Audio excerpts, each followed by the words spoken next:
Chapter 10. The Temple of Prosperity. The reader who has followed the course of this book with a view to obtaining information on the details of money-making, business transactions, profit and loss in various undertakings, prices, markets, agreements, contracts, and other matters connected with the achievement of prosperity, will have noted an entire absence of any instruction on these matters of detail. The reason for this is fourfold, namely, first, details cannot stand alone, but are powerless to build up anything unless intelligently related to principles. Second, details are infinite and are ceaselessly changing, while principles are few and are eternal and unchangeable. Third, principles are the coherent factors in all details, regulating and harmonizing them, so that to have right principles is to be right in all the subsidiary details.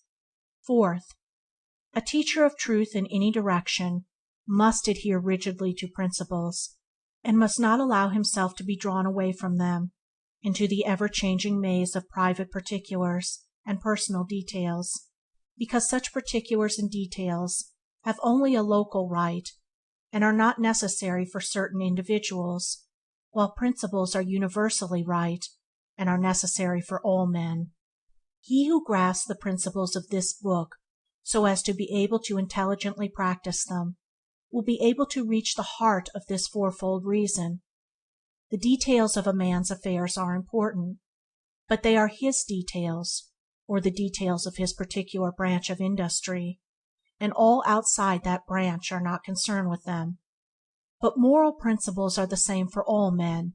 They are applicable to all conditions, and govern all particulars. The man who works from fixed principles does not need to harass himself over the complications of numerous details. He will grasp, as it were, the entire details in one single thought, and will see them through and through, illumined by the light of the principle to which they stand related, and this without friction, and with freedom from anxiety and strain. Until principles are grasped, details are regarded and dealt with as primary matters, and so viewed that they lead to innumerable complications and confused issues. In the light of principles, they are seen to be secondary facts, and so seen, all difficulties connected with them are at once overcome and annulled by a reference to principles. He who is involved in numerous details without the regulating and synthesizing element of principles is like one lost in a forest, with no direct path along which to walk amid the mass of objects.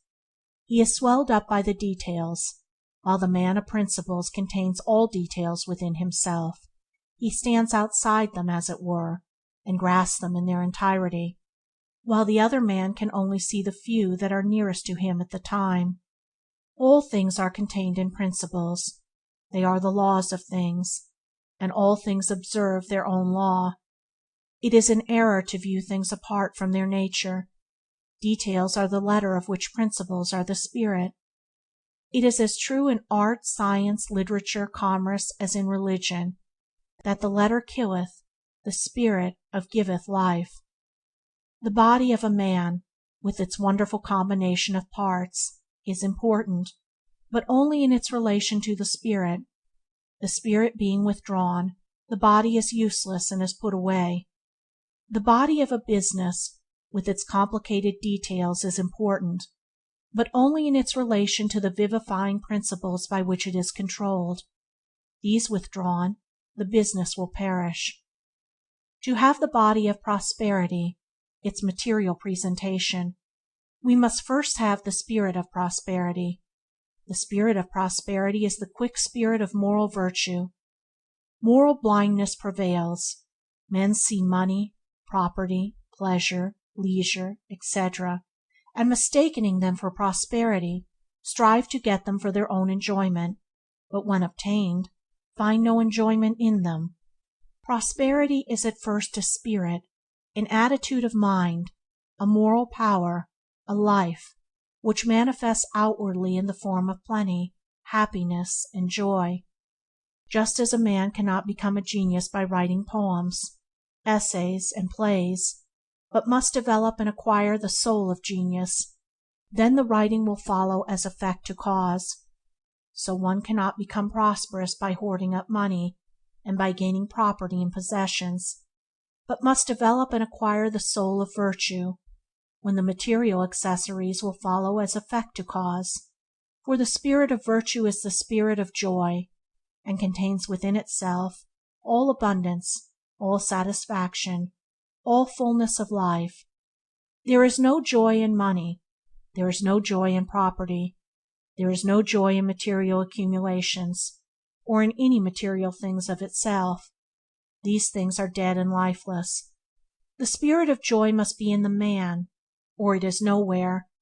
He must have within him the capacity for happiness. He must have the wisdom to know how to use things, and not merely hoard them. He must possess them, and not be possessed by them. They must be dependent upon him, and not he upon them. They must follow him, and not he be forever running after them. And they will inevitably follow him, if he has the moral elements within to which they are related. Nothing is absent from the kingdom of heaven. It contains all good, true, and necessary things. And the kingdom of God is within you. I know rich people who are supremely happy, because they are generous, magnanimous, pure, and joyful.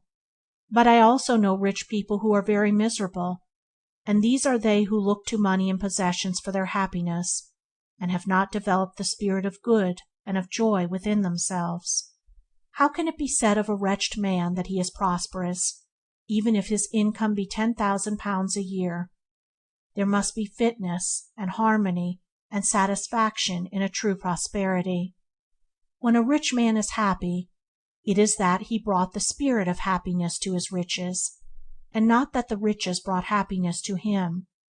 He is a full man, with full material advantages and responsibilities, while the miserable rich man is an empty man, looking to riches for that fullness of life which can only be evolved from within.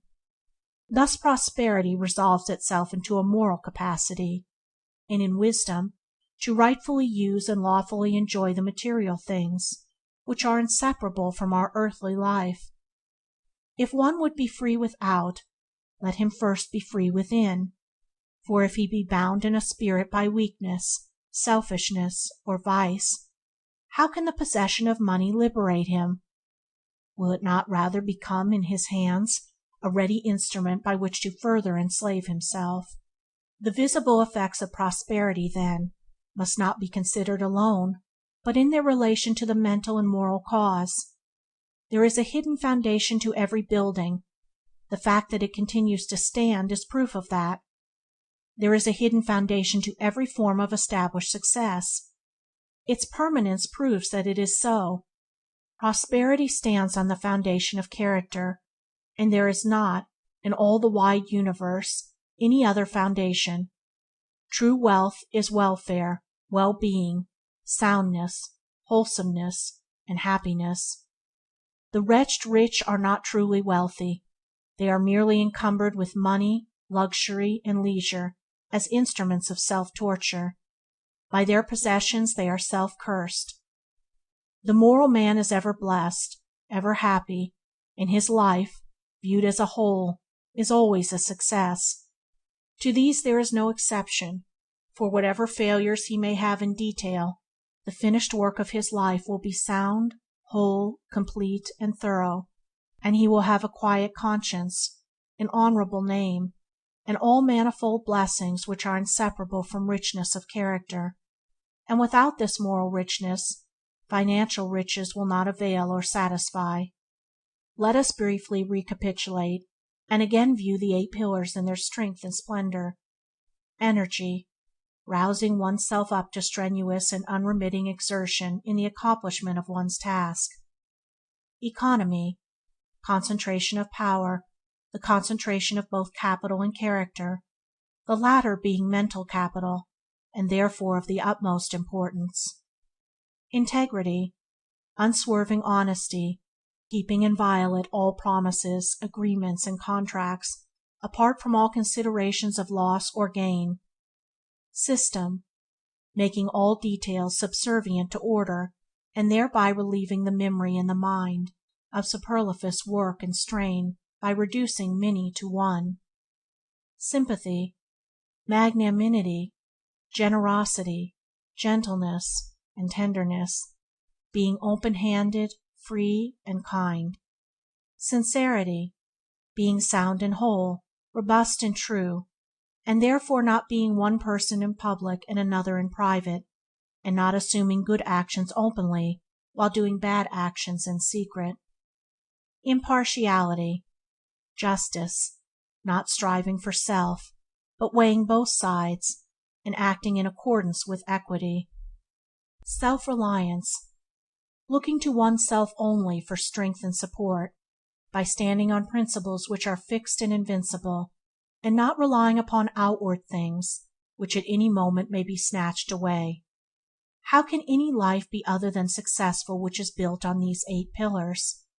Their strength is such that no physical or intellectual strength can compare with it, and to have built on all the 8 perfectly would render a man invincible.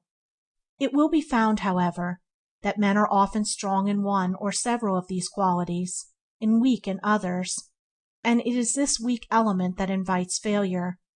It is foolish, for instance, to attribute a man's failure in business to his honesty. It is impossible for honesty to produce failure. The cause of failure must be looked for in some other direction, in the lack, and not the possession, of some good necessary quality. Moreover, such attribution of failure to honesty is a slur on the integrity of commerce, and a false indictment of those men, numerous enough, who are honorably engaged in trade. A man may be strong in energy, economy, and system, but comparatively weak in the other 5. Such a man will just fail of complete success by lacking one of the 4 corner pillars, namely, integrity. His temple will give way at that weak corner, for the 4 pillars must be well built before the temple of prosperity can stand secure. They are the first qualities to be acquired in a man's moral evolution, and without them the second 4 cannot be possessed. Again, if a man be strong in the first 3 and lack the 4th, the absence of order will invite confusion and disaster into his affairs, and so on with any partial combination of these qualities, especially the first 4, for the second 4 are of so lofty a character that at present men cannot but possess them, with rare exception, in a more or less imperfect form. The man of the world, then, who wishes to secure an abiding success in any branch of commerce, or in any one of the many lines of industry in which men are commonly engaged, must build into his character, by practice, the first 4 moral pillars. By these fixed principles he must regulate his thought, his conduct, and his affairs, consulting them in every difficulty, making every detail serve them, and above all, never deserting them under any circumstance, to gain some personal advantage or to save some personal trouble. For so to desert them is to make one's self vulnerable to the disintegrating elements of evil, and to become assailable to accusations from others.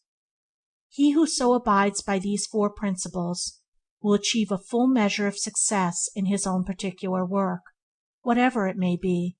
His temple of prosperity will be well built and well supported, and will stand secure.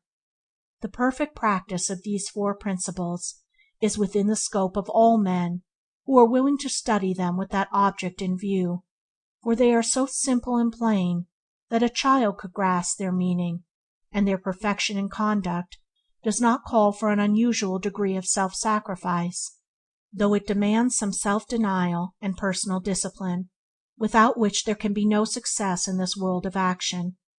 The second 4 pillars, however, are principles of a more profound nature, are more difficult to understand and practice, and call from the highest degree of self-sacrifice and self-effacement.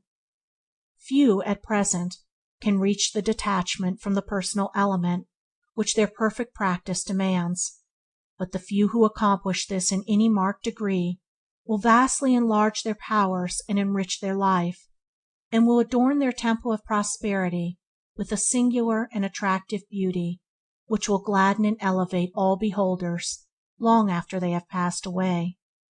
But those who are beginning to build their temple of prosperity in accordance with the teaching of this book must bear in mind that a building requires time to erect, and must be patiently raised up, brick by brick and stone by stone, and the pillars must be firmly fixed and cemented, and labor and care will be needed to make the whole complete. And the building of this inner mental temple is none the less real and substantial because invisible and noiseless, for in the raising up of his, as in the raising of Solomon's temple, which was 7 years in building, it can be said, there was neither hammer nor axe, nor any tool of iron heard in the house, while it was in the building. Even so, O reader, construct thy character, raise up the house of thy life, build up thy temple of prosperity. Be not as the foolish who rise and fall upon the uncertain flux of selfish desires, but be at peace in thy labor, crown thy career with completeness, and so be numbered among the wise who, without uncertainty, build upon a fixed and secure foundation, even upon the principles of truth, which endure forever. End of chapter 10.